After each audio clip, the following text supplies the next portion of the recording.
Sure, met with the media, Craig, and we'll get into the top 5 later, which will be fun. But what have we said about A&M and their ranking at 7 when they don't know who the quarterback is? I just find it kind of surprising. Yeah. Well, do you know they still don't know who the quarterback is? And Jimbo Fisher said, no, everything's – and look, I know he's – trying to put a rosy disposition. That might be fine. Haynes King is back full speed, and, everybody looks good in practice. But, very rarely where you have a coach say, like, we've had 20 consecutive bad practices and everybody sucks out there. So that's just coach speak. I kind of get into A&M. I know their fans are desperate for them to take the next step.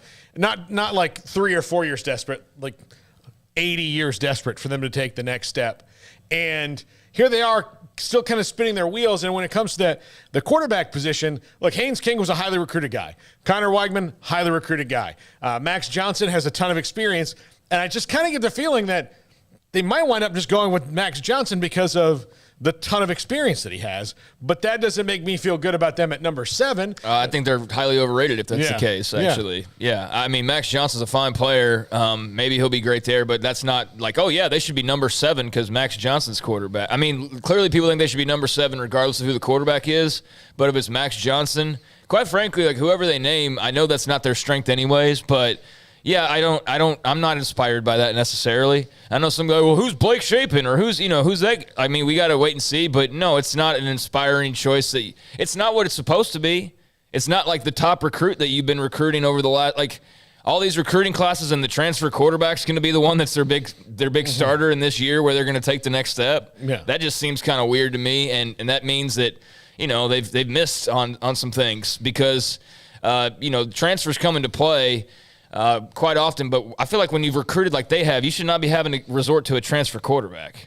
I mean, am I crazy for thinking that? No. I mean, sure, go plug the linebacker hole or the safety that you need because you graduated guys, but the fact that it's not one of these great quarterbacks that they've recruited, I understand, being a veteran and having more experience and all of that, but yeah, I would have been hoping that by now, like, hey, this is Haynes King's team and he's the guy and move forward and he's the guy for the next couple years, and instead it's well, maybe it's the guy who was at LSU last, and that's just kind of strange to me. But, that's also today's college football. Not inspiring, but, not the worst thing either. I mean, he's not a bad player to where he's going to tank anything, but it's just not like the sexy thing, What I thought about Max Johnson was if Max Johnson is your backup quarterback, then that's really good news because he's started it and all that. If Max Johnson is your starting quarterback, well, I mean, we'll see. It could be good news. It could be fine, but I don't think it's terrible. And the team around Max Johnson, in theory, should be better than the team that was around him at LSU last season. Again, in theory, but that team also beat A&M. Max Johnson beat them at the end of the year. So, there are all these things. Garrett, what's your assessment of Max Johnson? I think Max Johnson is a slightly better version of Zach Mettenberger. Okay. I do. I mean, I think you can win games with him, but if you're relying on him to take you to a championship, you're going to be waiting a long time. Yeah. I mean, I think that's what he is. Like, look, if Haynes King wins the job, misses a couple weeks because he pulled a hamstring, and Max Johnson has to play, especially depending on who his opponents are, wouldn't worry a bit. That's fine. Yeah, that's fine. But if Max Johnson is your quarterback for 11 of the 12 games, like Zach Calzada was last year, I think they're going to kind of be in the same spot. I would say. Yeah, where they're going to, lose some games and all that. So I don't like – A&M is a tremendously overhyped team. I guess it just happens in this state. I think a lot of college football hype just comes down to recruiting. Yeah. And if you recruit and you're in that top 5 or 10 or whatever over and over and over again, and you're pulling in these players, it doesn't translate to something pretty quickly. Then people start wondering what's going on. But I mean, they've recruited well, and so you expect A&M at this point to be in the mix. I mean, if not, dude, like the Jimbo Fisher move alone is them going all out to try to win. Mm-hmm. They're going all out. So I think everybody now at this point just has the question of like, okay, cool, you guys have a lot of money. That's great. And there's also this part where it's like if you criticize them at all, it's like you're an outsider that just doesn't get it or whatever. Like there's that weird part to the A&M fandom that I respect it, but it's like, oh, you just don't understand. It's like, no, I very clearly understand. I've watched college football long enough. I think I and everybody else just have the question of like, okay, when are you going to be better than 8 wins? You know, how much more do you have to invest before it turns into you do get over that hump and you do become a team that is playing for the division title and not just like, oh, that was a great year because we beat Bama and won 8 games. Like, you beat Bama, so if they didn't beat Bama last year, was that a great year? No. No, of course not. So, like, where are we then? Yeah. So you're 8-4 is great because that 8, like one of those 8 came against Bama. But if not for that win, you're pulling your hair out. Oh, and the other thing is, because of the other games you lost, that game meant nothing to Alabama. Exactly. It meant nothing to Alabama. So, and what I felt for years, and this is beyond true, even going back to the Southwest Conference days, is for the most part, A&M is paying Bentley prices.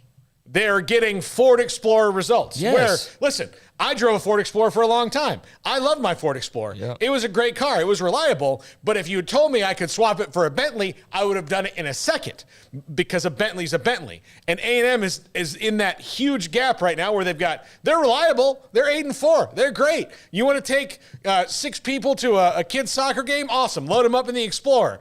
But the Bentley is the goal, right? And that's what you've been paying for. You're not paying for the Ford Explorer. And again, I mean no Ford Explorer slander. As a Ford Explorer, Jeep Cherokee kind of a driver exclusively, that's me. But I'm not paying Bentley prices, and I don't expect Bentley performance. If I was paying Bentley prices and a grain of sand got in the engine and threw it off, I'm at the dealership raising hell. And that's where the fans, I think, are about to be if they go 8-4 again. Oh, they should be. Yeah. I mean, they better be. I mean, again, like, you know, I can respect the hell out of what they've done, you know, in recruiting and in just various facets of fundraising and their facilities. And, of course, they've got great fans and, you know, la-di-da-di-da-di. That's all great, all great. Nobody, I think, has too many complaints about that or any digs at that. Although I know some people like to dig at, you know, certain parts of, you know, whether it's the yell leaders or whatever. But, hey, that's their tradition. That's cool. I don't really care. It doesn't bother me one way or the other. But, yeah, like just to put them at top 10, right outside the top 5, I'm just curious to know, like, is that legitimate or is this just more fluffy hype that 2 teams in Texas in particular seem to get on a yearly basis now? Yeah. No matter what they do on the field.